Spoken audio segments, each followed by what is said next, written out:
দুই রাজনৈতিক প্রার্থীর মনোনয়নপত্র জমা পড়ল জেলা শাসক কার্যালয়ে। একদিকে হুগলি লোকসভা বিজেপি তারকা প্রার্থী লকেট চট্টোপাধ্যায় মনোনয়ন জমা দিলেন, অন্যদিকে মনোনয়নপত্র জমা দিল সিপিএম এর 3 প্রার্থী। আরামবাগ লোকসভার সিপিএম প্রার্থী বিপ্লব কুমার, হুগলির কেন্দ্রের সিপিএম প্রার্থী মনোদেব ঘোষ, শ্রীরামপুর লোকসভার সিপিএম প্রার্থী দেবশ্রীতা ধর।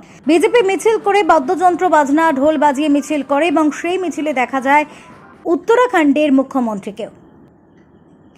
পাশাপাশি এদিন রাজ্যের মুখ্যমন্ত্রী মমতা বন্দ্যোপাধ্যায়ের বিভিন্ন প্রকল্পগুলি ট্যাবলোর মাধ্যমে ব্যঙ্গ করে সাজানো হয়।